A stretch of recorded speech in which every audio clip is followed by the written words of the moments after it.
All right, guys. Looky, we are back. We are incredibly back, actually. This is part 2 of now what I guess is shaping up to be the way I planned it, which is an ongoing feud, a beef with Tim Pool. You guys remember? You know, we had a great barracks arc on this YouTube channel. I went to war with Mikey Alfred.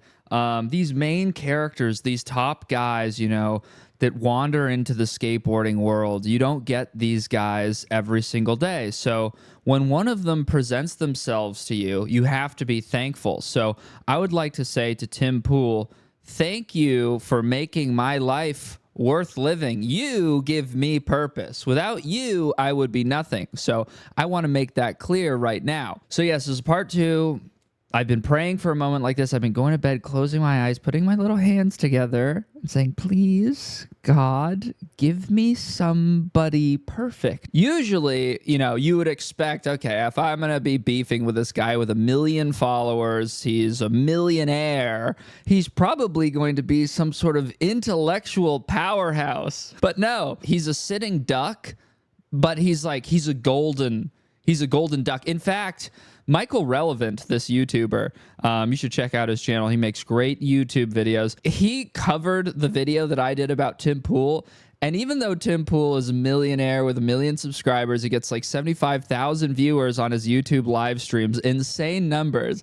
Michael Relevant said, Gifted Hater's last video, I think he was punching down to Tim Pool, even though Tim Pool has a bigger audience, because I don't really think Tim Pool understands like how to be cool, how to fit in. Tim Pool is so incredibly uncool that he actually thought that me, a YouTuber with 100,000 subscribers, was punching down on this guy. Now I have to wonder how Tim Pool feels about that. Tim, how do you feel that somebody would accuse me of punching down by interacting with you? That's more insulting than anything I said about you my entire YouTube video. Tim Pool versus the communists. Yes. As the story goes.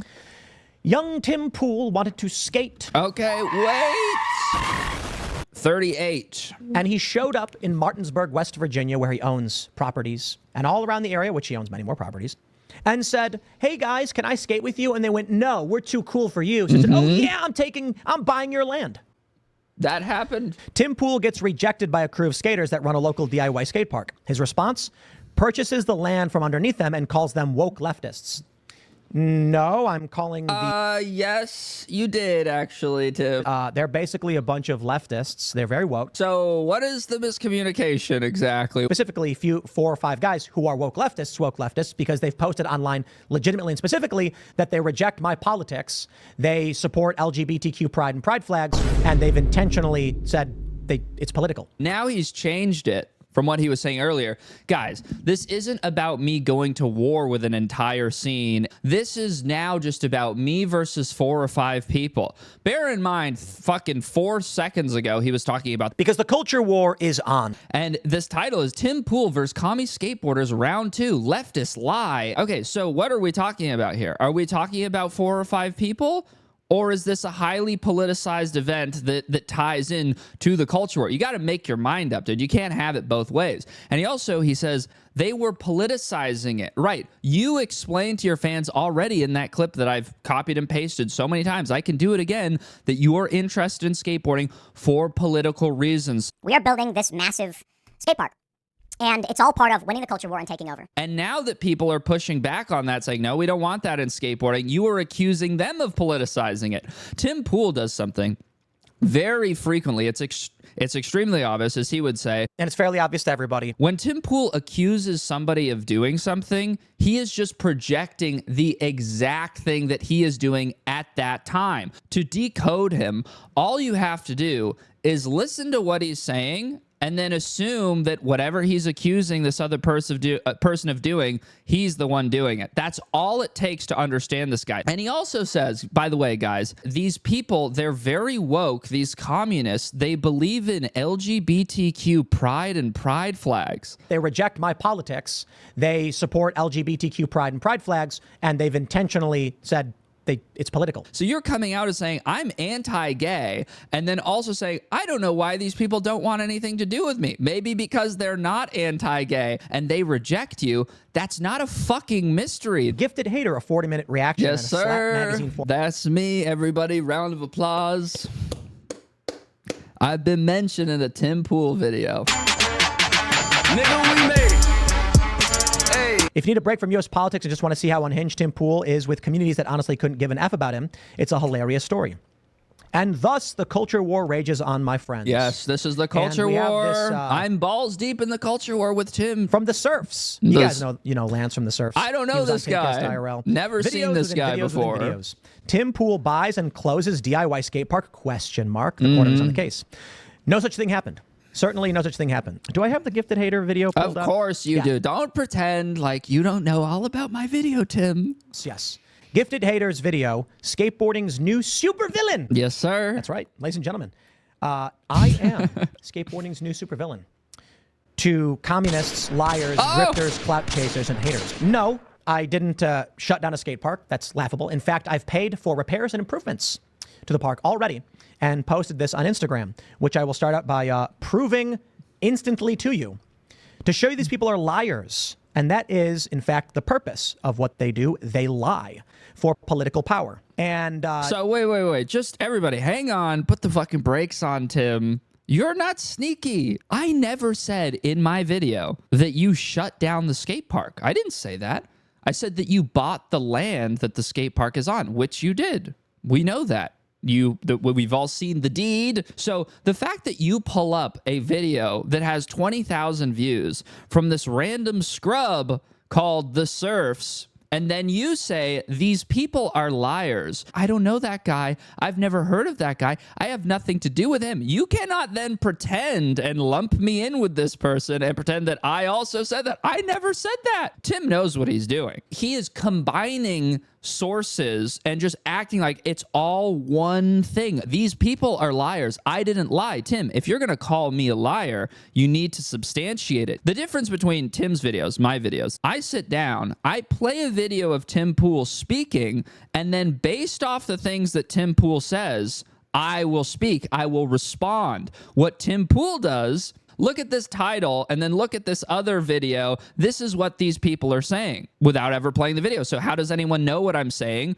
His audience, they don't know. They just take Tim Pool's word for it. So he can lie and misinform his audience, misillustrate the situation however he pleases. He can victimize himself because he doesn't have to go off of fact. As exemplified by the fact that... This is good. This is one of the smartest things I've heard Tim Pool say. Listen to how he explains that I am a liar. These people, which I am included, are liars. Liars. And that is, in fact, the purpose of what they do. They lie for political power, as exemplified by the fact that they're literally lying. Oh, that's circular, Tim. You can't say these people are lying. And to prove it, they're liars. The lies that the lies is pushing. And I exemplified What lies? by literally the Surfs and Destiny, etc. These are not skateboarders. Okay, listen to this. He says, exemplified by the Surfs and Destiny. Now, Destiny is a left-wing political streamer for the most part, and this is a post on his Reddit forum, okay? And this thread says, Tim Pool gets rejected by a crew of skateboarders. He's saying that Destiny says this. I'm sure Tim knows this as a guy who professionally goes on the internet every fucking day of his life. Just because somebody posts on a forum on somebody's subreddit, and it's on Destiny subreddit, that does not mean that Destiny posted it. Like, if I go to Tim Pool's Instagram and I leave a comment on one of his photos, I say, Tim Pool is gay. I wouldn't then open that up and show that on screen and go, guys, look, Tim Pool is coming out as homosexual. Look, right here, it says in his comments that he's gay. No, I wrote that. Anybody can write anything on a fucking forum or in a comment section on anybody's post. It doesn't mean that that person co-signs it or fucking, God forbid, said it. The Surfs and Destiny, etc.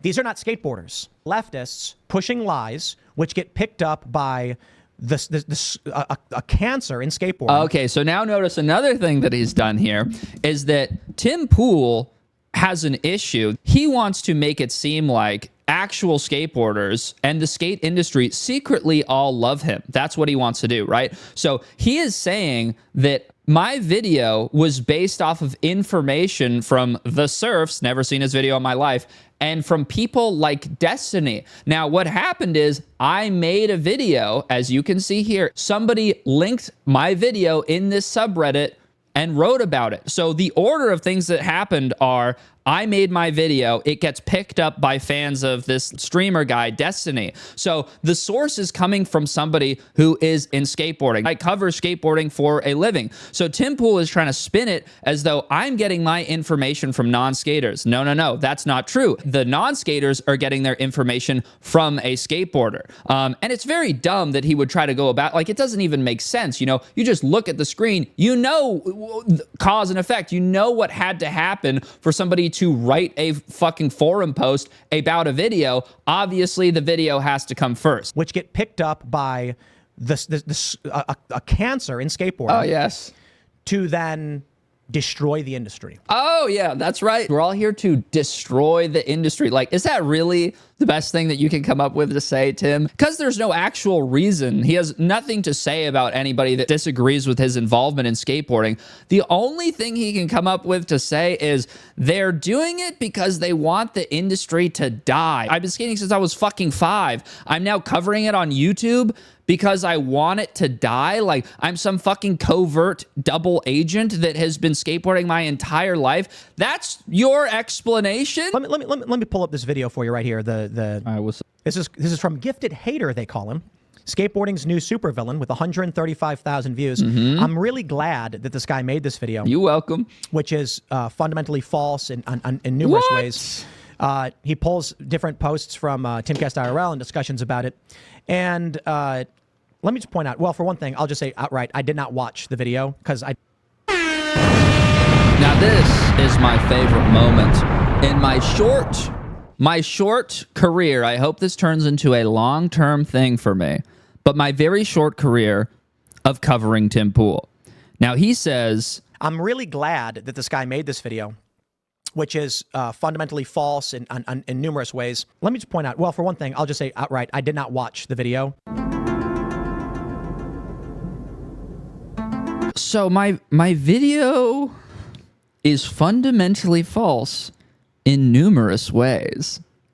However, Tim has not seen my video, which begs the question, how do you know that it is fundamentally false in numerous ways? How could you possibly know that? Tim, the only way that you would know that is if you had some kind of magical power. Let's say if you were some kind of wizard. I'll sweep it under the rug when you say, this guy's a fucking liar based off of nothing, and his video is filled with mistruths and fibs, even though I didn't watch it, so how would I know that? Nobody fucking knows. It doesn't make any sense. Who cares?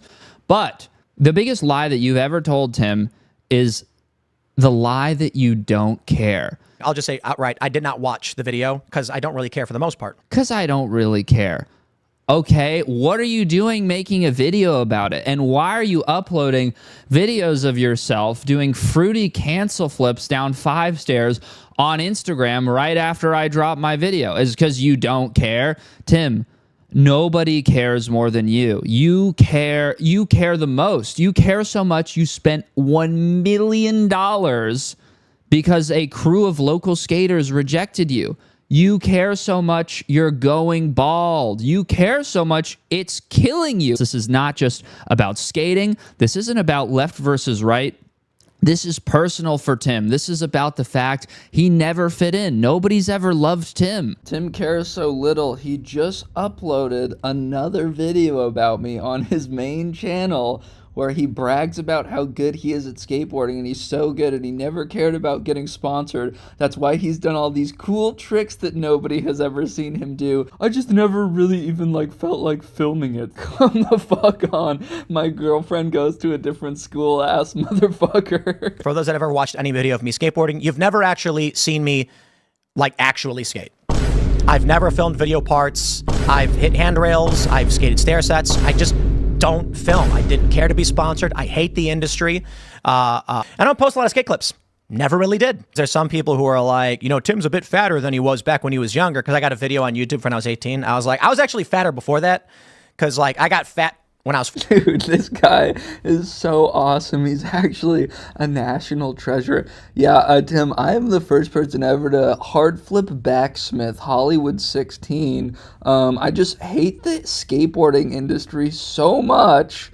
I never filmed it. I just did it. I did it for myself. Here's me skating 369 weeks ago, jumping higher than that guy could probably jump if his life depended on it. He shows a still image of him jumping really high and then saying, I bet I can jump higher than Gifted Hater. That's how he proves that he's better than me at skating. After saying he doesn't film anything because he doesn't care, he shows a still of him jumping. This is like identical to the Facebook profile pictures that kids would make when I was in fucking middle school of them faking skateboarding tricks, trying to make people at school think that they were cool, and you hard posted this to Instagram as an adult, you fucking moron. Here's me hanging out with Bark Bark at Slab City Skate Park 479 weeks ago. Who the fuck is that guy? Who the fuck is that? Here's a video I filmed 421 weeks ago of Geo Skates doing a kickflip backside lip slide at North Hollywood. So now you're proving how good you are at skating by showing a clip of someone else? Oh my god, dude, you're fucking unbelievable. You're like the coolest guy I've ever fucking seen. This is about revenge for Tim. This is about proving the cool kids wrong. Even if you spent $1 billion on skateboarding, you would never be cool. He mentions that Tim Pool's not really working with professional skateboarders. Whoa, how do you know? Followers, and then looking at like, I don't know, like Ricky Glazer, I think just a random name maybe that is in the video. Might be on there, I don't know. And saying like, haha, that's the people who he's working with. He's not working with pros in the industry. Well, I'm not going to say much because it's not my job to speak for other people. But yes, the biggest names in skateboarding, some of the biggest names who will remain nameless. These big names, I don't know about who they are. By the way, he said, it's not my job to speak for other people. You spoke for me. You said what I said in my YouTube video without having seen my video. Why don't you let me speak, Tim? Play my video, you coward. I'm playing your video. Play my video. By the way, these top name pros he might be talking about. Later on in this video, he makes reference to Moose. So I think that maybe possibly some of these big name pros that he's working with, Moose, the turbo wash guy who's making YouTube videos now. But I think these might be the top ranked industry pros that Tim is working with. Of course, I can only speculate because he refuses to say the names. But if we're lucky, that could be what happens. And if you do sign Moose, that would be an earth-shattering move that would send reverberations throughout the industry. I don't think that skateboarding would be the same if you did something like that. I think we would all collectively be freaking out. Because skateboarding is dying because of wokeness. Not 100% because of wokeness. Skateboarding has had an element of wokeness in it for the whole time. Virtue signaling, clout chasing, join or die mentality of our dominant culture. And that's been the case for skateboarding for a very, very long time. Wokeness is killing skateboarding, whatever, fine. But he's also saying wokeness has always been in skateboarding. I guess now it's worse than it ever was, and that's why Tim is claiming that the industry is dying because of wokeness. Now, I just want to say, as one counterexample, you know, Brian Anderson, the professional skateboarder, was pretending that he wasn't gay for the majority of his career so that he could be a professional skateboarder. Because I was pretty freaked out, you know what I mean? I was really scared, and people would have perceived it a lot differently, I think, had I said this 15 years ago. You guys remember Hubba Wheels? Not too woke. Now, these ads are definitely awesome, but not woke. And what I think Tim is actually saying when he says skateboarding is woke, what he's trying to get at, and always has been woke, he's trying to get at the exclusionary gatekeeping aspect to it that he does not appreciate. And it's always these guys who don't really get skateboarding and can't find a place to fit in the industry who are the ones who spend so much time complaining about it.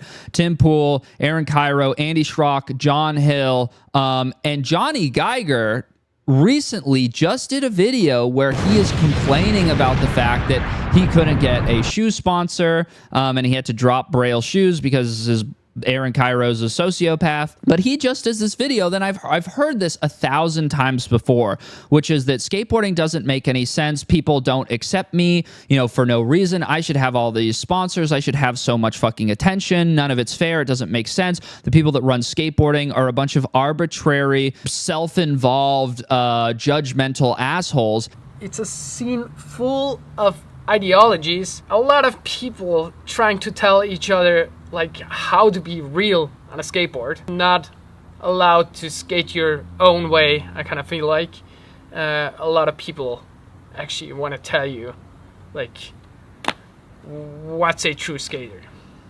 Let me explain something to you guys. I'm sorry if I'm the one who breaks this news to you, but skateboarding, a big fucking part of it is about being cool.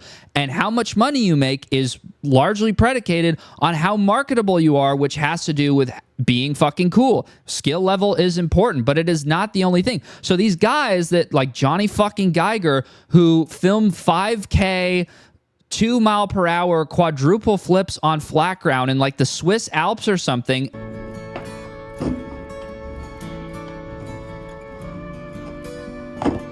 Upload that to their YouTube channel and wonder why Nike isn't breaking down their door to pay them $1 million fucking dollars a year. Because nobody gives a fuck, dude. That is why Nike can't sell that to random people who want to buy shoes. They don't think it's cool. Skaters are going to prefer watching Nick Stain do a manual on a fucking curb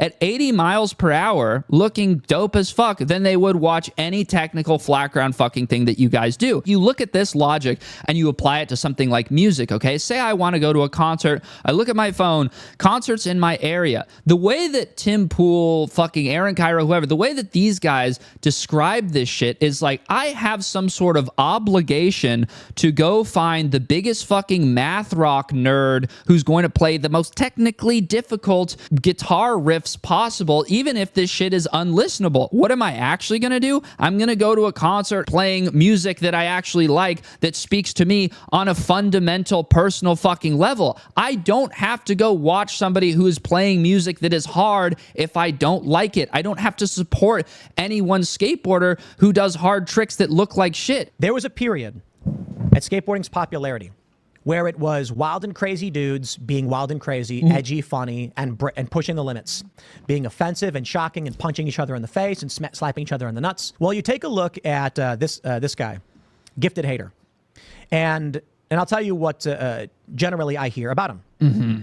Generally what I hear about this guy, AKA, I'm going to make up whatever the fuck I want. He has a YouTube following, which are generally haters. Thanks, guys. Angry, they attack people, they insult people. If you are not aligned with what they demand, they will incessantly just go after you. And okay, so like, what do I demand in my fucking YouTube videos? Like, what have I said? No more emo music, no more putting stars on fucking clothing and caps for no fucking reason, no more primitive Fashion Nova t-shirt graphics, no more pointless brand collabs. Britney Spears, welcome. I'm looking at you guys. And finally, this is what I'm most passionate about over anything else, my most serious demand of them all, no more rings for Carl Aikens. These are my demands. These are the things that I actually talk about in my fucking YouTube videos. And Tim, contradicting himself more, remember when he just said, oh, skateboarders, like, they used to be wild. There was a period at skateboarding's popularity where it was wild and crazy dudes being wild and crazy, edgy, funny, being offensive and shocking and punching each other in the face and slapping each other in the nuts. Edgy, funny, shocking, offensive. Remember when it was a bunch of guys like hitting each other in the nuts? Hey, let me touch your balls right now or else you're a woke communist. Back in the day when skateboarding had these attributes of being funny and offensive, that was cool. That got people into it. But right now he's saying, because somebody who has those attributes that made a negative video about him, those reasons now that were once responsible for growing skateboarding and being an appeal in skateboarding, those are now reasons that skateboarding is dying. Skateboarding suffers greatly from cultural gatekeeping with people like Gifted Hater, who are just a drag on the culture in an industry that is being attacked and destroyed by this scourge, this cancer of hatred. So we got to get kids skating. But how are you going to do that when you have people like this who are intentionally hateful, hurtful, spiteful, and nasty, who lie, cheat, and steal? Every argument that he makes is a paradox. He contradicts himself. Look at this. 4 days ago, someone commented on a picture of us fixing the DIY. Gifted hater just trashed you on this. It was great. Oh, let's look at the lies, Tim. You're such a sneaky little weasel, aren't you? This is what the comment says, okay? Gifted hater just trashed you on his YouTube. It was great. Gifted hater just trashed you on this. It was great. Why is he trashing me for giving money to help fix a local skate park? He is deliberately misreading a comment and trying to make it look like I said something that I never said. I did not say that, Tim. Also, let's not forget, that's your skate park. You are repairing your own skate park. You purchased it. It's your responsibility. Tim tries to act like he's being treated so unfairly when this hit piece gets put on him that's filled with lies and mistruths, none of them, of course, which he will cite or reference directly, these apparent lies, you know? And he's saying that people are coming to his page and bullying him. When you made this video about me and you referenced my video, do you know what happened?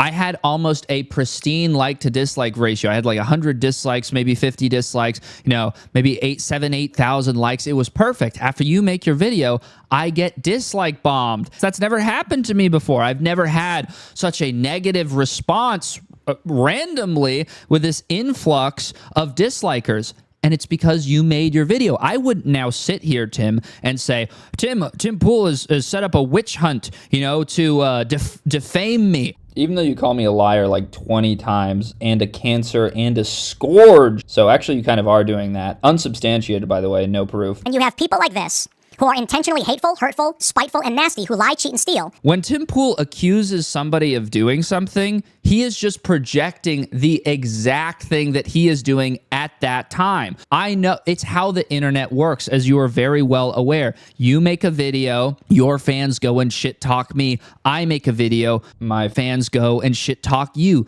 That's very basic shit. I'm sure you understand that. There's no way you don't understand that. And what I want to know is a lot of these comments I got from Tim Pool fans, like skateboarding is, you know, a bunch of pussies now. And Tim Pool sits there in his chair like, oh, the crying woke left. There's a bunch of snowflakes. They're always fucking complaining. Dude, all you do is complain. You are whinging about the fact that you got a negative comment on your Instagram page. All you do is bitch and moan. The left is doing this. This is what the left is doing. The left is lying. And then you accuse everybody else of fucking complaining all the time. I complain. You complain. We all fucking complain. The skateboard industry is a bunch of fucking complainers. We all complain, whinge, moan, and talk shit on whatever is going on. That's the way that we function, okay? So, you know, for the first time, I actually feel like Tim maybe fits in a little bit. I announced that we were going to be participating in our local skate jam in Martinsburg, for which we are allowed to because we own property there and we skate there. Okay, pause again. I gotta correct the record again because, you know, I did all of this in my first video, but Tim says, I announced we will be participating in our local skate jam. No. The locals from Martinsburg were planning an event. You saw that they were planning an event, and then you attempted to hijack it. You said, I'm giving away $20,000 at a best trick contest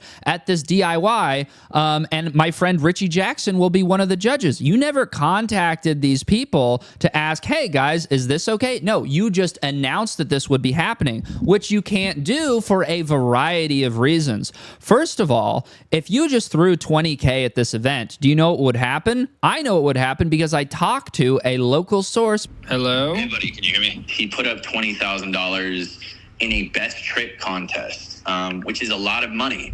No local here, right? We're not fucking New York. We don't have a million skaters here. Locals probably weren't gonna win that money. You know, skaters from DC, skaters from Philly, Pittsburgh, like all these big hubs where they do have a really lively and really good skaters, they're going to come here, they're going to win the contest, and then they're going to leave. Mm-hmm. And the only thing we're going to get out of it are the 50 bags of trash that we're going to have to clean up after this giant event. Secondly, this DIY is not, in infrastructure-wise, is not even capable of hosting the amount of people that would show up if you had $20K on the line for a best trick contest. One more thing is, I could literally like go to the spot and show you. There's 30 parking spots generously, very generously, maybe 30 spots to park. We accounted for maybe 200 people showing up to the 10th anniversary jam. Whenever you don't ask and then tweet out our flyer to, you know, fucking, what does he have on Twitter? Like 1.5 million followers or something? Yeah. Obviously, not everybody's going to come here. But even if 200 people see his tweet and then come here, we no longer have the infrastructure to house that many people. It's essentially like, imagine if you were going to throw like a backyard barbecue. Yeah. You can house maybe 100 people. You're going to have 2 local bands. And then I say, hey, Gifted Hater, I love what you're doing. I saw your flyer. I'm going to put a roller coaster around your fucking house. And we're going to have a Ferris wheel. We're going to have 10,000 people there. We're going to bring a ton of money. It's all going to be up for grabs. And it's like, wait, dude, we literally cannot do that. Thirdly, probably most importantly, the only reason that the city was considering even building a skate park in the first place, an actual skate park, is because the locals proved over a 10-year period that they could maintain a DIY, keep it as a respectable place, and they showed the city, if you guys build us an actual skate park, it's not going to become a complete shithole where a bunch of drug addicts hang out, like Tim Pool says. And we use the DIY to establish a relationship with the city to show them, like, you know, we can have nice things. It's worth building a park. We use the DIY as a project of, you know, we can take care of our things. We're not hooligans. We're not disrespectful. We ran security. We kept the homeless out. And we kept the place clean. Whenever we got there, we had to do tons of landscaping ourselves, obviously, because we're not, you know, we're not making 100,000 views of videos, so we can't just pay landscapers to go in there. We get our tools from work, because most of us either work construction or blue-collar people. He paints us like we're, you know, San Francisco financiers or something, but like basically everybody here is working 45 to 60 hours a week, you know, doing labor. That's really all there is in West Virginia. We cleaned up the entire place. I can send you pictures of... So it's not a drug-addled shithole with needles all over the ground? Well, coincidentally, since he bought the property, yeah, people have stopped giving a shit. Oh, so okay. people go there, nobody picks up trash. I can show you pictures from when it looked great, you know, us renting a dumpster out of our own pocket to, you know, throw away 40 bags of trash that were sat there. But now, I mean, you can go there. Things have, you know, kind of gone to shit. Tim doesn't know any of this shit, right? In the same way that when I made my video, I didn't know any of that shit. That's because neither Tim nor I are actually part of this local scene. It's a DIY. It's not owned by anybody. And so it was falling into disrepair. It is now. Oh, it's fallen into disrepair. Yeah, it's a DIY. Tim, you were making excuses for how shitty your manual pad was because it's a DIY. You know, this concrete hasn't even finished drying yet, and your manual pad is already falling into disrepair. And so I announced $20,000, no strings attached, free of charge to this event. No strings attached. And they threatened me with physical violence. Not part of the culture war, guys. No strings attached whatsoever. The problem was skateboarding is not supposed to ever be exclusive. Skateboarding is for everybody, even the gifted haters, even the clout chasers and the whiners and the losers and the virtue signalers. But you don't get to tell people what to do.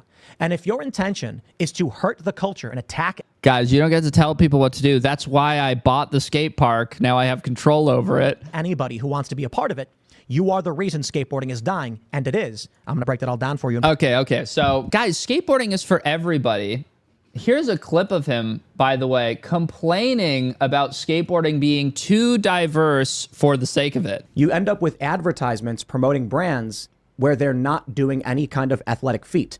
Individuals who are doing what we would describe as rudimentary or basic tricks, but because the advertisement fits some kind of woke diversity quota, they think that's going to sell product. Hey, you don't got to be good at skateboarding. Just put on a dress and we're going to promote you. This then basically pushes all of the adventurous young men who want to play sports away from it. You can't say that skateboarding is for everybody, complain about Black Lives Matter graffiti being at the skate park, and then complain about, you know, a trans skater in Thrasher doing a trick wearing a dress, and then simultaneously preach that skateboarding is for everybody. I think that for a skateboarding company to be successful, you need to have the right balance of skill, personality / identity, and that's what makes a skateboarder or a skateboarding company interesting. Now, Tim is saying that these brands that focus too much on identity over skill level,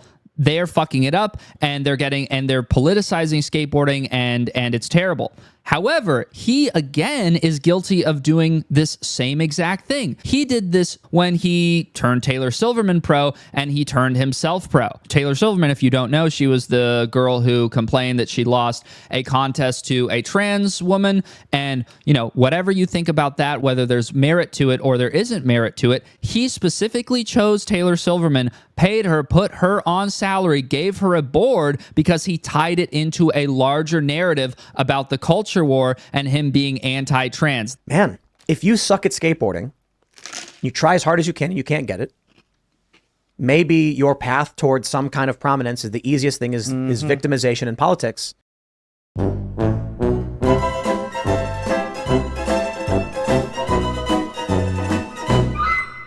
And for the record, you know, I think the difference between what Tim is doing and what these brands are doing is these brands, you know, maybe you think it's cringe that their entire team or pretty much most of their team is gay. They make being gay their identity, blah, blah, blah, blah, blah. Maybe you think that's cringe. Maybe it doesn't speak to you. Fine. But their goal with doing that is actually making skateboarding accessible to a larger group of people. Because, you know, from my personal experience, I had an ex-girlfriend a while ago who wanted to get into skateboarding when she was a kid. And her dad said, no, you can't do that because skateboarding was dominated and marketed towards all guys. So from a unknowing person, an outsider's perspective, they see skateboarding as this like extreme, dangerous sport that's too hard for women. Even Nyjah used to say, I don't think skateboarding is for girls at all. That was, you know, you can find the fucking quote of him in Thrasher saying that. That was the image that skateboarding had. And the idea that any of these people who are trying to make skateboarding, you know, something that is possible for a wider group of people are doing something wrong. Like, I think that they have pretty good intentions versus you, Tim, whose intention is to exclude people from getting into it while saying the people who are trying to get more people into skateboarding are the problem. And I understand, yes, I brought up Beatrice. I think that there are times that the industry promotes people who don't necessarily either have the skill requirement or, in this case, my opinion, because I don't think skateboarding is that important when it comes to skill, even the general body of work that would merit or justify them being a professional skateboarder. It's like, if I say I'm going to be a fan of a musician, I'm going to hope they at least have one fucking album so that I have something to be a fan of. Otherwise, you're just a fan of their fucking Instagram page, or you're a fan of the idea of them. If there is nothing that they've ever produced, no substantial, you know, actual piece of work, then why do I like them? I just like them because I like how they look and I like, you know, their personality. I like the idea of them. I like what they stand for.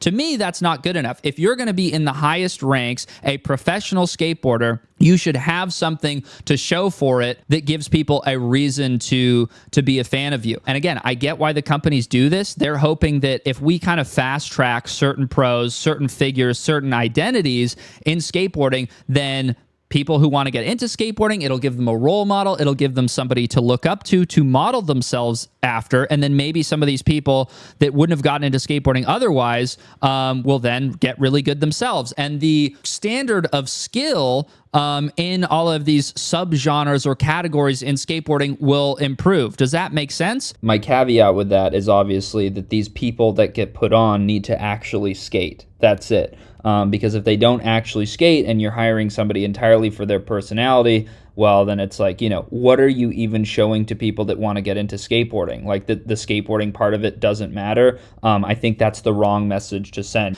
So yeah, sometimes it goes too far, but I don't think that, you know, these people necessarily have the wrong idea. I think they're trying to do something good for skateboarding.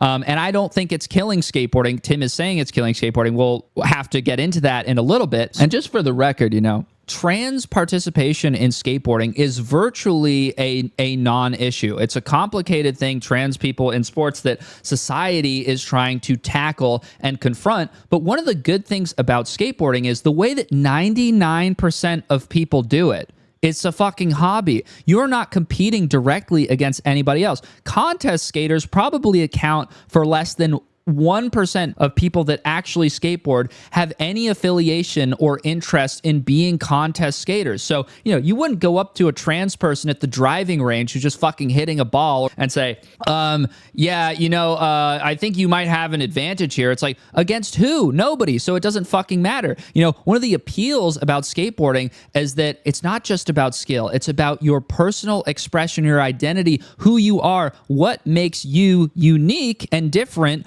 versus other people that are doing it. Skateboarding has become cringe and unbearable, and people don't want to do it. Right, guys, remember this guy, the Hang 10 hard flip genius, he is the one that is going to deliver us from the cringe that has become skateboarding. What I want is for skateboarding to grow and to thrive and to be a legitimate industry where people can have a family and live their dreams and make a career inspiring young people and engaging in a professional sport the same as everybody else does. Okay, so first of all, there's people that do that already, Tim. There's people that have families in skateboarding and that are professionals. That already exists. The problem, again, that he's going to keep making this comparison to professional sports. Skateboarding is not the size of football, basketball, baseball, or soccer. So why are you making these comparisons? He's basically saying the left, the woke left, the people who run the industry right now are incompetent. And if you gave somebody like me more control, I would know better what to do with it. You don't understand skateboarding on a basic level, Tim. That's fucking plain as day. So that's a terrible idea. Like, he's basically saying, why is it that in something like a luge, a fucking random sport like luge, why aren't these people getting paid $1 million contracts? It's basic economics, dude. It's because the market isn't there to support that kind of money. It's not a problem with skateboarding gatekeeping or some bullshit. If it's a sport at all, which I don't really think it is, I think you can make skateboarding into a sport if you want to. You can sportify it, and I like that too. I just watched the Olympics this morning. It was entertaining. One of the reasons why skateboarding will never be as big as something like football or soccer or whatever is because the barrier of entry, the skill curve required is fucking steep. You can get seriously hurt skateboarding when you are beginning, or for that matter, anytime you're fucking skateboarding. If you kick around a soccer ball with your friends, you can get into that pretty slowly and figure it out, okay? So skateboarding if it's a sport, it's an extreme sport. It's going to automatically alienate people who don't want to assume that type of risk. What's the average amount of time spent in the NFL? 3 years. However, they get contracts between $300,000 and $500,000 a year. So they crank out $1 million, $600K after taxes for 3 years, and an opportunity for investment, endorsement deals, and even more. You might get paid $300K a year on the lowest contract. So I have no idea what he's even trying to say right now, why he's bringing up the fact that NFL, it's just like, if you make $300,000 as a professional skateboarder, you're fucking crushing it. There are people that do make that much money. There's people that make more money. But the reason those people will make more money is because they have access to an audience that is outside just the scope of skateboarding. Like somebody like Nyjah, he's got a pro shoe for Nike. Nike can sell Nyjah to people who don't really know skateboarding that much. They think he's cool. They think he's a cool celebrity. They'll buy his shoe. They like the shoe. They like Nyjah. That's why sneakers are such a big avenue for wealth generation in skateboarding. Wealth generation sounds like Mikey Taylor shit, but money to be generated in skateboarding because you reach a market that is outside of skateboarding. Football's market is fucking huge. Football is so gargantuanly massive compared to skateboarding. You can't even begin to compare the two things. By the way, Tim Pool claimed he could beat me in a game of skate. Here, let me pull this up. Go and play skate with Gifted Hater. Says he'd lose in 10 seconds in a raw game. No idea what a raw game is. Never heard of a raw game in my entire life. Super, then hit play. Can't wait to see it. I'm waiting. He can come skate anytime. I bet he won't. Tim, fly me out. Tim, fly me out. Let's get this done. I think, Tim loves throwing money at stuff. He loves paying for things. That's one of his favorite things in the world to do, is spending money. He loves doing that shit. Why didn't you offer fly me out first class? Let's fucking do this. Unless you're scared, of course, Tim. You have all this money. He calls me broke later on in this video. If I'm so broke, and you know that I'm broke, then you should fly me out. If you're really about that shit. He'd lose in 5 tricks. His only chance is if he goes first. Now, Tim claims, he likes to say, I would lose. Tim loves to make these unsubstantiated claims that he would destroy me. He would skunk me. You know, Tim lies about me being a communist. He lies about my YouTube video. All of that I can deal with. Tim, I am not going to fucking stand for the idea that you would skunk me in a game of skate. And Tim, I believe I would destroy you.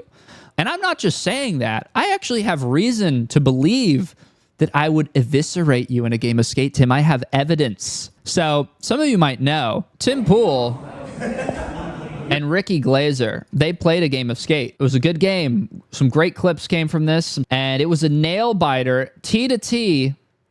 Unfortunately, Tim ends up taking the L.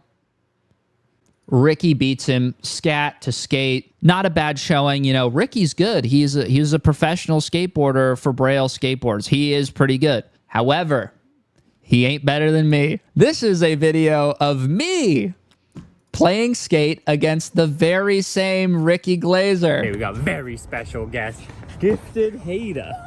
That's me. Now, Ricky got me to SK. Oh no.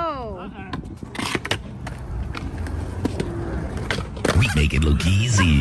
I shit on Ricky, and you lost to Ricky. I think that seems like I'd probably beat you. 5 tricks. His only chance is if he goes first. Now, Tim also said, you know, his goal in skateboarding is to be able to pay people a livable wage. He wants to help with that. He said $40,000 to $50,000 is simply not good enough, and I agree.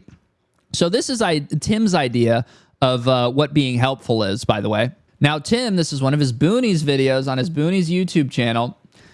He had a bounty set out for $10,000 to drop into this virtually impossible vert wall, okay?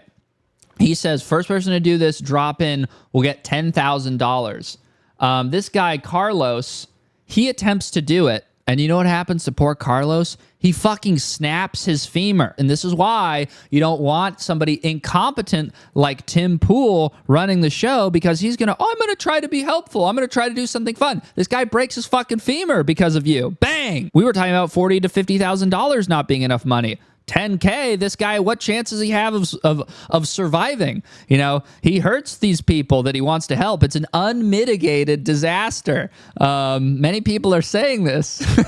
By the way, both of my events, YSL 1 and 2, critically acclaimed masterpieces with thousands of dollars distributed and 0 casualties. Tim, you've effectively killed this guy's family. The problem that I see is that when you have people like Gifted Hater, that's a guy on Oopsie, YouTube. Check out his stuff, you can sorry. like him or not, whatever.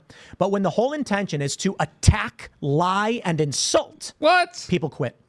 They say, I don't want to do this, man. Does he think that if you type in on YouTube, let's say, does he think if you type in skateboarding for beginners, does he think that my channel's going to pop up? No, Braille, 17 million views, Braille, Young Wavy, Braille. It's all just dominated by Braille. Under 3 skateboarding in India, tactics, Braille again, Braille, Andy Schrock. Oh, there's Tim. Oh no, it's previously watched. So if you're a beginner skateboarder, you know, I would imagine you're not going to see my videos. My videos are kind of meta. You know, I get 100,000 views, I'd like to think, and not 17 million, because I make videos for people that are heavily invested and involved in skateboarding already. My highest demographic is people from 20 to 35 years old, that kind of range.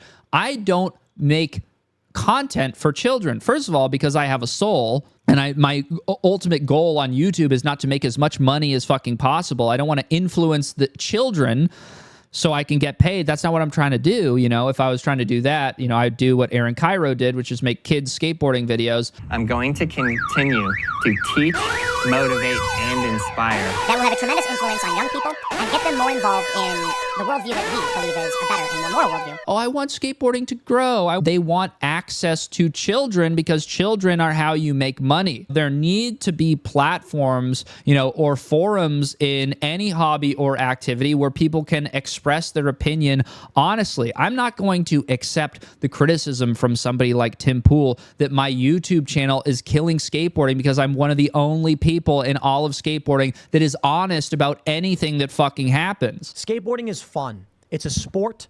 You're physically active. You're in shape. You can conquer new moves. You can develop new things. It's in the Olympics now, of which I've never been the biggest fan, but we do what we have to do and try. So this also doesn't make any sense to me. Tim Pool says skateboarding is a sport. Skateboarding should be a sport. It's a sport. It should be a sport. That's what he wants. And then for some peculiar reason, he objects to it being in the Olympics. Now, when I hear that, I think, it's almost like Tim Pool and what he's claiming his ideal version of skateboarding to be is not what he actually thinks about skateboarding. It's not what he wants. Because if you wanted skateboarding to grow as big as possible and you wanted skateboarders, which will never happen, but if you wanted skateboarders to make comparable NFL salaries, why would you be opposed to skateboarding being in competitions? It doesn't make any sense at all. But if the intention of all these people is to insult and deride anyone trying to do good things in the industry will die. Okay, so he's saying because I criticized him and he's trying to do good things in the industry, not trying to use this for political gain, he is of open and sincere heart and mind in the same way that Aaron Cairo was in his YouTube video. Aaron Cairo goes, I want to innovate, create, and inspire. To teach, motivate, and inspire. Meanwhile, he's donated over $1 million for the Church of Scientology. That's where he spends all of his money. Steve Barrow, one of the most famous skateboarders, said, he was thinking of quitting. Tony Hawk, another one of the most famous skateboarders, said, don't do it, stick around, it'll turn around. In the late 90s, it did. The Tony Hawk video came out, and this was the skateboarding boom. Instantly picked up by millions of people. All of a sudden, there was a sport in its infancy that was making money, that was paying people, and it was generating millionaires. Bam Margera, for instance. What did he buy himself, like a Lambo or something? Okay, so what he's talking about here is that the Tony Hawk games made a bunch of pro skaters very rich. And that's true. But this has to do more with, again, skateboarding reaching an audience that is larger than just skaters. Why did people get paid so much money off of the Tony Hawk game? Because way more kids play video games than skateboard. Sure, there's going to be some crossover and kids are going to pick up skateboards, as a result of playing that video game. That definitely had an effect. But these guys that were making a bunch of money off skateboarding at the time, they were bigger than skateboarding. A lot of things aligned culturally in a small period of time to kind of pique interest in skateboarding. Partially, what probably made skateboarding look so cool is the fact that it was sort of an underground, rebellious thing. Like, think about some of the things that you could do in, Tony Hawk's American Wasteland or something. You spray paint, you can punch people in the face, you're blowing things up, lighting trash cans on fire. This is the ethos and the imagery that skateboarding was selling to people. Now, the irony about this, and I think one of the reasons skateboarding is probably, I could be wrong about this. There's no way of proving. This is just my kind of perception of what skateboarding is. One of the reasons that skateboarding is almost going to contradict or undermine its own appeal when it breaches a certain level of popularity. If you're into something because it's underground, rebellious, or punk, and then you see movies start being made about it and video games are being made, it's going to alienate some of the people who want an outlet, for them to be unique or different. And once skateboarding starts becoming this pop culture thing, I think it's kind of on the clock. Skateboarding boomed. It had this major peak. And I think the fact that things kind of died and fell off naturally, it's because skateboarding was a cultural trend. It was a fad, A lot of people liked the idea of skateboarding and what they thought skateboarding represented more than they liked the actual activity or hobby of really engaging with skateboarding themselves. The idea that skateboarding would be able to sustain that level of success, I think that's a little bit unrealistic to me. But skateboarding suffers greatly from cultural gatekeeping. And where we are now is... Just so everyone's on the same page so far, Tim's argument right now for why skateboarding is dying is, first of all, my YouTube channel, and second of all, gay people. That's who he's blaming for skateboarding not being as popular as when the Tony Hawk games came out. Hey, You don't got to be good at skateboarding. Just put on a dress and we're going to promote you. And that started happening. And by the way, skateboarding, it's not being overrun or dominated by trans or gay skateboarders. Like, they literally are just around. Gay people are ruining skateboarding. It's like, you would have to be so, like, into skateboarding to even know what a company like their skateboards is. Skateboarding is pretty much dominated by the same group of people that it has been, like the top earners in skateboarding, Nyjah, Yuto, whoever else. There's girls and gay people making money in skateboarding, but it's like Tim Pool's trying to paint it as though like these people are fucking dominating, like they have the industry in a chokehold. It's just not how it is. Just put on a dress and we're going to promote you. And that started happening. This then basically pushes all of the adventurous young men who want to play sports away from it, and they go somewhere else where they don't have this. Because while basketball, football... Okay, this pushes away the adventurous young men. How fucking adventurous of a young man could you be if you go to a skate park and you see a gay person or a woman there and you go, ew, oh my God, I can't do this anymore. Let's see how long it takes for the WNBA to get trans women in there. But in basketball, you still have the best. In football, you still have the best. Skateboarding started to get taken over by people who are not the best, being given magazine ads simply for wearing dresses. Okay, so, I mean, listen, it's being taken over, guys. Did anyone tune into the Olympics? Did you see any trans people competing in the men's or women's division? I didn't see any of that. I didn't see any of it. I watch Street League. I watch X Games. I watch all of the skateboarding sporting events. And his reasoning that this is being overrun and taken over is there was an ad in Thrasher, probably by their skateboards, which exists to be gay, of a person being gay or queer or whatever. And that is evidence that the industry is being overrun and taken over. This kills the sport. And they say, it's not a sport. It's not a sport. It shouldn't be a sport. Well, it is. It should be a sport. Whether it's a sport or not, who fucking cares? Like, it's totally subjective. You're going to say you want skateboarding to be a sport because it allows you to alienate anybody from it that isn't a top performing professional fucking athlete, and if you wanted skateboarding to be more accessible to people, I think you would want to have multiple examples of the many different ways that somebody can engage with skateboarding. And by the way, this guy claiming skateboarding is a sport, skateboarding should be a sport, he's the guy that pays and hangs out with Richie Jackson, somebody who participates in skateboarding in probably the least sporting way that I could imagine. If you've seen Richie Jackson do like laybacks underneath caution tape, strung between two cones, you can't possibly quantify that or put it in a sporting context. Skateboarding exists in whatever way or fashion people want it to. Like, I know I'm beating a dead horse here, but it's about fucking personal expression. There's street skaters, Anti-Ferg or Kyler Garrison, like they deliberately, reduce their agility and make their skateboarding more difficult by skateboarding in like Timberlands or combat boots or something because it makes their footage stand out and it makes them do tricks differently. Skateboarding is not all about maximizing performance. It's just not. And Tim can say skateboarding is a sport. Skateboarding should be a sport. It doesn't fucking matter. Skateboarding is going to be whatever skateboarders want it to be. You cannot just will that onto anybody else because it's obvious why you're doing that, because you want to alienate and invalidate people that have attention and have careers because of the fact that they might be doing something different.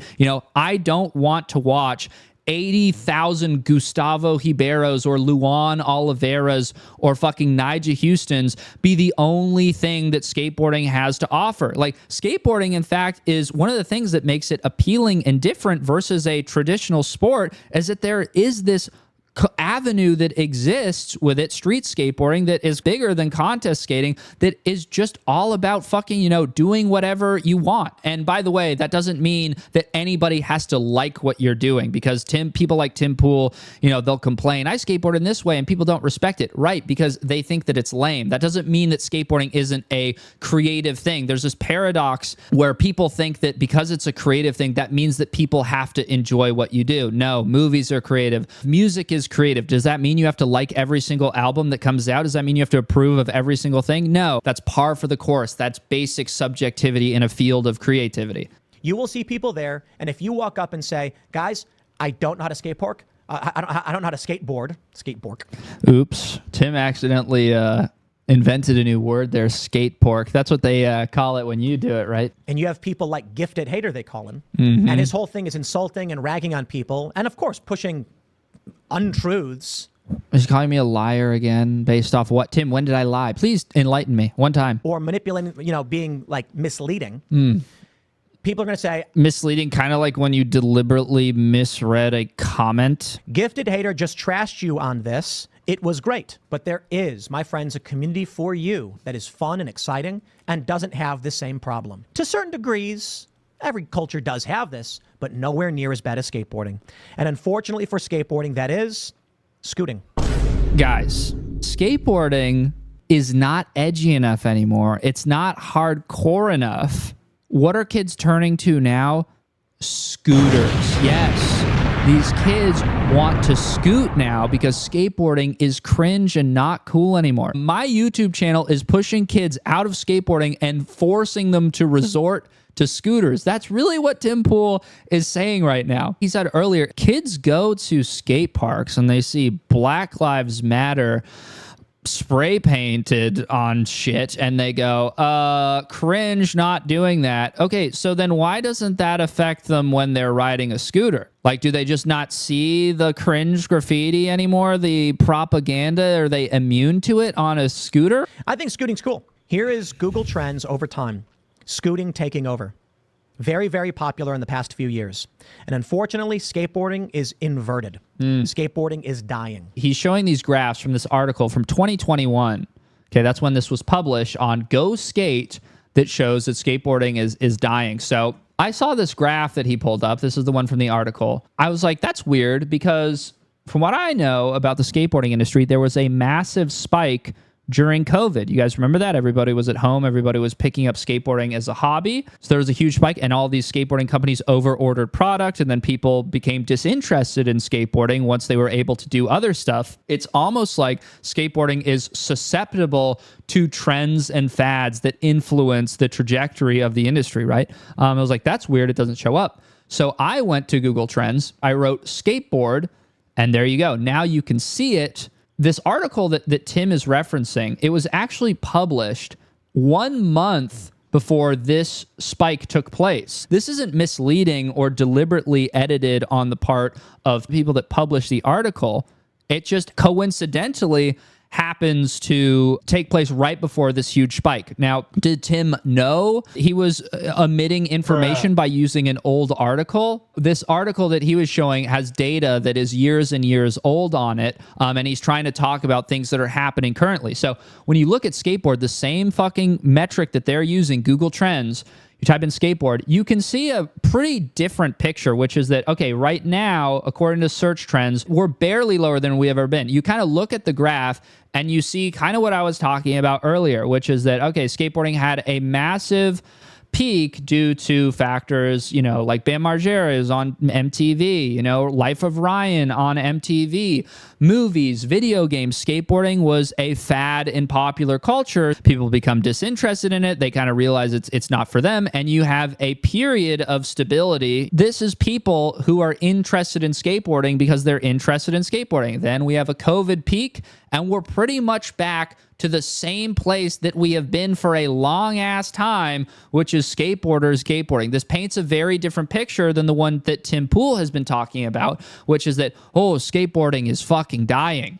I took all of those screenshots before skateboarding was actually in the 2024 Olympics, and I looked it up today as I'm editing this August 2nd, and you can see there's like a fucking ridiculous spike in search terms based off of this Olympics, dwarving even the COVID boom and the previous time that skateboarding was in the Olympics. I have no idea why it is so massive this time around, but it kind of just goes to show you that basing, narratives off of Google search trends, you can use it as a tool, sure, and it'll give you some information, but creating any declarations about things that you think are happening off of Google search terms, because this would look like everybody in the industry right now is a fucking billionaire. It also, again, goes to show you what I was saying earlier, that skateboarding is highly susceptible to volatility and popularity by the nature of what it is. People think that it's cool because they haven't really seen it before, and then they see it a bunch and they stop thinking it's as cool. Just to do some more coverage on this article that Tim is talking about right here, which gave him the idea that kick scootering was taking over. I also looked at this graph. I looked at an updated version of it, and this is what we have right here. I don't know why it looks like this in this article. This doesn't even make sense, but you know, if you look at the updated Google search trends version of kick scooter, it's like it's not even at its peak. It's certainly not, you know, when you look at it like this, it certainly doesn't tie into the narrative of what Tim was spinning, which is that scooting is taking over and it's taking potential skateboarders directly out of the market. Scooting isn't on this like rampage.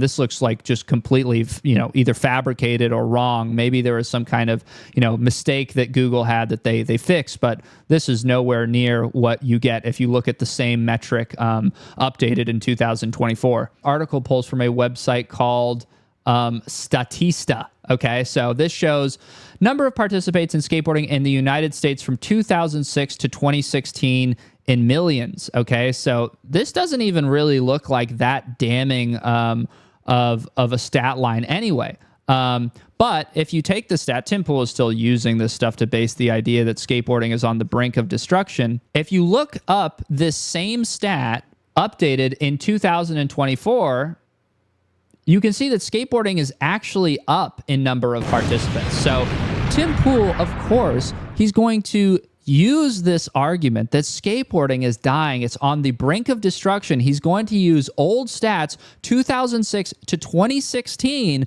to substantiate this case. This is almost 10 years old. It's almost like all of the things that Tim is saying that are contributing to the death of skateboarding are not actually contributing to the death of skateboarding at all. You know, attempts to get more people involved in it and make skateboarding more diverse and more accessible to a larger group of people is not having an inverse or negative effect on the amount of participants, at least not according to the stats from which you are pulling and referencing. Skateboard market value worldwide 2018 to 2025 in billion US dollars. In 2025, it's projected that skateboarding will be bigger than it has been since the year 2018. Skateboarding is on an upwards trajectory, not on a fucking downward spiral. Founded in 1992, ended in 2008.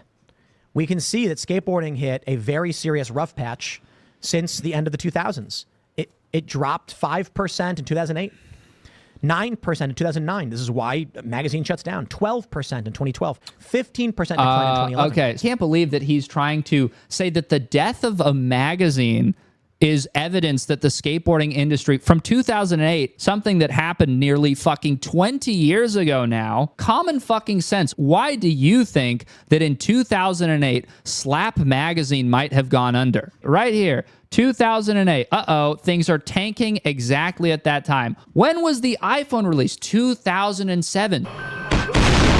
It's not because the industry was doing so fucking badly. It's because print media got ass blasted when things transitioned from physical to digital. It's not that fucking complicated, Tim. Braille skateboarding.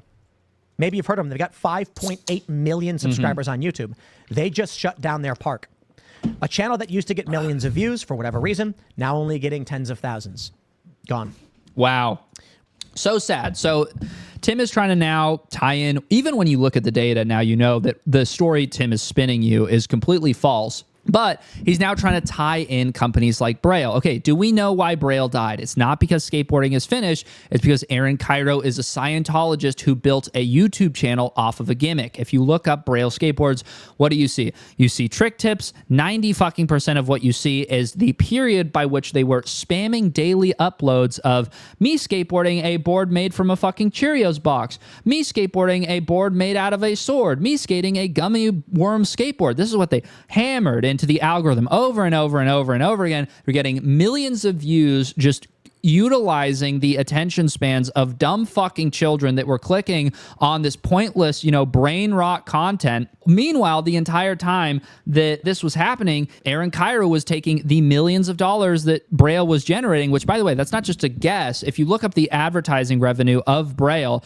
they were making $1 million per year just based off of ad revenue alone. That doesn't even account for merchandising, brand deals in the videos, product endorsements, or ebooks that Aaron Cairo sells, or premium subscription services, Braille Army Plus. Aaron Cairo was raking in this money. He pours God knows how much of it into Scientology. He was given an award for donating over $1 million to get to the level that Aaron Cairo got to within the church. It's a pay-to-win pyramid scheme. He had to give them obscene amounts of money. He did not reinvest that into the business. He became more and more hands-off because I'm sure he attributed the success of Braille to his increasing rank in Scientology and not the, pretty much group of minimum wage employees that he had while he was spending 5 days out of the 7-day week full time working on his rank at the church. By the way, he disappeared for 3 years going to Florida to learn directly from David Miscavige, the actual leader of Scientology. He was training him to become the daytime's operation manager in San Francisco. So he disappeared forever. You wonder why Braille died? It's because the channel was built off of a gimmick, and the guy who was behind it, the one who claims that his goal was to innovate, create and inspire within skateboarding, his full attention was focused on Scientology. Also, Aaron had employed a pedophile, and once it came out, Braille never addressed the situation. They just pretended like it never happened. Bear in mind, this is a YouTube channel that directly targeted children, and he never spoke about this. He never addressed it. Also, Aaron was paying so much money to the church, he claims he took a loan out on his house so that he could continue paying for the Braille warehouse to keep its doors open. I literally took out a loan on my house. It was a home equity line of credit, and I've just been paying the warehouse rent from that. If Braille was making conservatively over $1 million a year over a 10-year span, by the end of it, Aaron Cairo took out a loan on his house to pay for the skate park. Obviously, he wasn't saving that money. There's only one place that he was putting it. Doesn't sound like very intelligent business practice to me. I'm sad to see Braille skateboarding with nearly 6 million subscribers basically shut down. To Braille, I say fucking goodbye. Focus some of that attention on people that actually want to reinvest it into skateboarding instead of making kids content, pretending like they have good intentions, and taking all of that money and spending it on a fucking human trafficking cult. I know Steve Barra. Not like super well. I've talked to him and stuff in the past. I mean, no disrespect to the Barracks, but here's their Instagram. Here's a post, 21 comments. Here's a post, 11 comments. Here's a post, 19 comments. I mean, it's it, man. There's nothing. Here's a clip that's really making a backflip to blunt stall, 147 comments.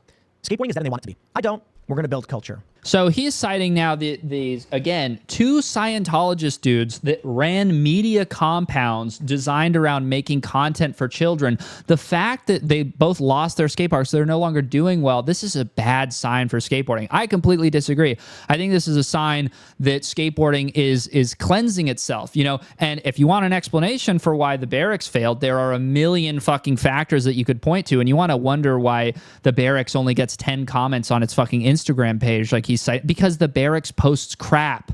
The Barracks just post shit. They're just a fucking a floodgate of boring, useless skateboarding shit on Instagram. And why did they fail? Okay, Steve aligned himself with Cariuma, a shoe brand that was viewed as, phony and parasitic by a lot of people in the core skateboarding industry. Then what does he do? He made half the Battle at the Barracks 12 bracket sponsored Cariuma skaters, which clearly shows, there was no fucking integrity behind that. It was all a huge marketing thing. Steve prioritized making money over the main event that was keeping the Barracks relevant at the time. That's not something that you do. Then the next year, he makes things even worse. He had the bright idea of selling the broadcasting rights to Battle at the Barracks to Caffeine, which was a streaming service. When does it ever work when you take something off of YouTube and you try to get people to go to a different platform? Never fucking works. Street League is paying for that right now because they're on Rumble and not YouTube. Everyone fucking hates it. So you couldn't watch the matches on YouTube anymore. You had to go to some bullshit website that didn't even work for a lot of people. That killed, in my opinion, pretty much any merit that or respect that that contest still had. To make matters worse, hid the caffeine deal from his business partners, Hypebeast, who at the time owned 50% of the Barracks name. If he does a deal with caffeine about, Battle at the Barracks, he owes 50% of that money to Hypebeast. He never disclosed this deal to them. So he stole from his business partners. Meanwhile, his idea of new and exciting content. Remember the skate news with OG McGee, the old guy who would go, "Remember Flip, sorry?" Sorry. Hey, remember sorry? Damn, that was fucking stupid. And then also he did the skate show where Steve Barra just like kind of had himself sitting down waffling directly at a guest like Chris Chan or Burberry Airy or somebody who would just sit there listening to him like, oh yeah, but this guy fucking, the Barracks failed because skateboarding is dead. Right. We're going to tell the people that are trying to shut down skateboarding and lie about it. We're going to tell them they're not welcome. They're not welcome. Skateboarding is for everybody. Seems paradoxical, right? That does seem a little paradoxical. But if your intention is to destroy the sport and the industry... How do you know what my intentions are? So that you can... I know what your intentions are, Tim, because you told us. You told us what your intentions were. It's all part of winning the culture war and taking over. With people like Gifted Hater, who are just a drag on the culture. I am the worst. The reason I brought up Slap Magazine. All that is left of Slap Magazine is the Slap forums. And read those posts. It is vile scumbaggery. Bang! The whole thing is people hate. I can't say that I disagree with Tim on that one. Tim is trying to put me in the same category as Slap. Go look my name up on Slap. There is a thread on Slap accusing me of being a fascist. And then you have on the other side Tim Pool, who's accusing me of being a communist. My opinion, if you have two groups of people that hate each other, both talking about you, accusing you of belonging to that other group that they despise, I'm a fascist, I'm a communist. That probably means I'm somewhere in the middle, which I think means that maybe I'm one of the only people actually saying what the fuck is going on. But almost every post is complaining, insulting, negative. Who the wants to be involved in that? I mean, yeah, Slap sucks. I'm not gonna disagree, but like Tim like cherry picking these random fucking things that exist, like saying, oh yeah, the reason skateboarding sucks is because there's people on Slap. You know, how many users does Slap even have? These are random fucking things that have no bearing. Is skateboarding dying? The answer is unabashedly yes. Skateboarding is dying. It's my fault. It's the gays' fault. It's everyone's fault. The industry, virtually nobody is skating. Everyone is broke. Nobody's doing it. Scooting is picking up. Scooting's taking over. Just kids are having fun. Skateboard brands going out of business should not be happening. Oh boy. Skateboarding companies are going out of business. It should not be happening. Yes, Tim, skateboarding companies go out of business. It's part of the culture. It's what happens. Skateboarding companies die. New ones replace them. Skateboarding is innovative and it's competitive. If a new brand pops up with a cooler team, better videos, more original or modern product, it's going to impact the sales of other brands. It's a normal life cycle. It's just, general capitalism and having a competitive market. Most companies and ideas will not be relevant forever. If you're a skateboarding deck company, you survived for 10 years, you did a pretty fucking good job. Anything outside of that, you are in the bonus. You're on some Reynolds Hall of Fame type shit. Another shout out to Gifted Hater. I pointed out that we pay salaries to our skate team. And he posts this thing in the video where it's like guys saying they pay salaries and he's like, as if it's not true. If you're in your 30s, I did not say, listen, this guy is such a fucking weasel. Oh my God. I did not say that Tim doesn't pay his skaters a salary. What Tim Pool said in his video is that skaters being paid a salary is unheard of. I then used a clip of Aaron Harrington being interviewed saying that professional skateboarders get paid a salary and that is standard. I put that clip in there to show that you don't know what you're talking about. And we pay our skate team salaries. Unheard of in the skate industry. What the fuck are you talking about? Like, we're skateboarders. Most of us are on salary. We have contracts. I have no way of fact checking who you pay or how much you pay them. I have no fucking idea. All I did was debunk a lie that you told, which is that professional skateboarders do not get paid salary, that it's unheard of. Like, that was just a flat out lie. The money's gone. The money is gone, you guys. It's fucking over. They claimed that I was trying to take over. I was trying to buy skateboarding. They claimed that I was trying to trick skaters into voting conservative. All lies. All lies. Roll the clip again. This is a massive undertaking that will have a tremendous influence on young people. And so this guy, Gifted Hater, on YouTube. Yes, sir. He makes a video about me because he gets 100,000 hits on it. He gets paid. That's it. That's the... Yeah, I probably made $250 off that or something. I make money from a bunch of different things. I got a bunch of different companies, properties, rental properties. I've got enough money saved. I don't need to make a video lying about anybody and trying to destroy anything. I don't need to buy a skate park. What a ridiculous premise. Right now, what Tim is saying is he called me broke. He said the only reason I did a YouTube video about him where I am lying when he is lying about what I said in my YouTube video deliberately on multiple occasions, calling me a liar. He's saying, I really needed the money and I'm a grifter and that's why I did it. Right. I do one ad in the beginning of a 45-minute YouTube video. I don't even fucking do mid-rolls. He's acting like I'm trying to squeeze him for YouTube ad revenue. I didn't even put his name in the title. So Tim's logic is he is so rich, he doesn't need to lie. That's right. Wealthy people don't lie because they don't have any reason to. Tim's literally saying that you shouldn't listen to me and you should listen to him because he has more money than me. And why would rich people ever need to lie? You know what they say. After you make your first million, you definitely don't want another million. Tim accusing me of being broke, a broke, shitty YouTuber, saying, I don't need money. I have enough money. I don't have to lie about anything. He has become a member at timcast.com. He's calling me broke while he is fucking e-begging, asking for money while saying he doesn't need any more money. He's got enough money.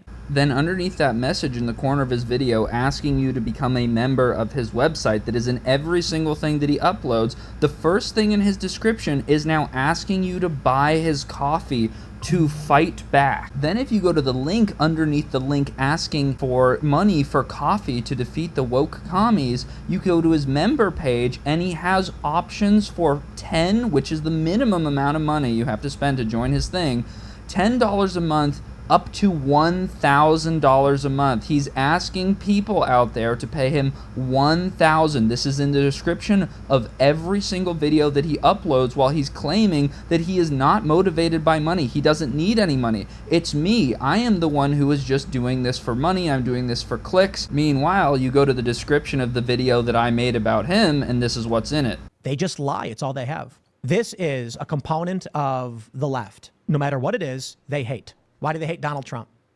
No reason. What the fuck does that have to do with anything? Like, he spends so much time. Tim Pool does the same thing every fucking clip as he spends 30 minutes explaining to you how this is not a political issue. And then the last 2 minutes, he explains to you exactly how this ties into politics and it is a political issue and why you need to support him. Why would anyone care about this DIY situation with Tim Pool? Why would any of his fans care? Because he's giving them a reason to care. He's saying we need to fight this war because this war affects the culture war. It affects who will be president of the United States in some long roundabout way. So, you know, Tim Pool's so fucking annoying because he doesn't even stand on any of this shit. He lies and lies. He manipulates. He obfuscates. He says, no, this is no strings attached. All about what. And then he fucking at the end of the video, he does the same thing every time. He explains to you exactly why he's doing what he's doing. You look at San Francisco. Crime, human waste in the streets, and that's what their policy brings. Why? You look at New York. Also, violent crime, people being pushed in front of trains. Why? Why argue for any of that? This is an argument about a DIY, and now we're talking about people getting pushed in front of trains in New York City. I don't know what you're talking about. That has nothing to do with any of this, Tim. It is a scourge on everything. And of course, there are elements that seek to make sure it cannot happen. We want it. And they would burn your cities to the ground. Burn it to the ground, yes. They will make sure that your growth... We want to burn cities to the ground. Anybody that disagrees with Tim Pool wants to... getting involved in skateboarding wants to burn cities to the ground. Your values, everything is ripped asunder. The industry is on the verge of collapse. Two of the biggest brands, Barracks and Braille, are falling apart. Thank God. I'm not trying to be mean. I hope the Barracks turns this around and figures out their business opportunity.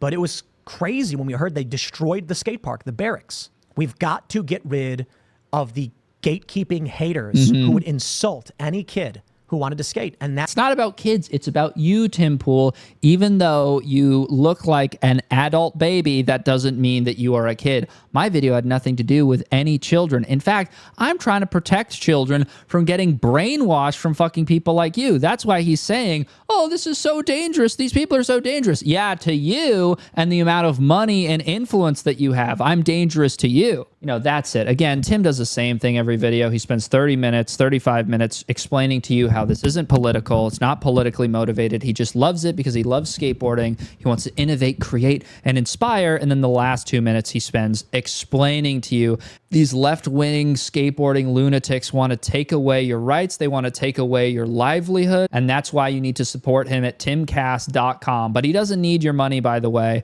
Anybody who says, anyone who calls him out on anything that he's doing is completely broke. And anybody who calls him out wants to ruin and kill skateboarding and hates children. All right, Tim, here is my proposition for you. You know, you say you want to grow and expand skateboarding. If you're serious about that, the best way that you can possibly do that is to invest into YouTube Skate Park League. That is my competition series. If you really want to contribute, here's what I think we should do, okay? I think that you should offer $500,000 in prize money for the winner of YSL3. Now, there's a decent chance that that is going to be Jeff DeCesare, one of the most underpaid, underrated skateboarders in all of history and the crown jewel of the YouTube Skate Park League series. So I think we should have YSL3 at the boonies. I think you should put up $500,000. I'll bring my own camera guy.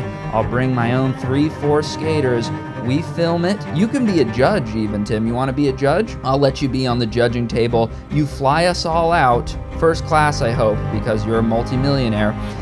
And then we collab and we link and we really contribute something to skateboarding. Leave a comment. Let me know what you think. Let's make this shit happen. Let's build culture.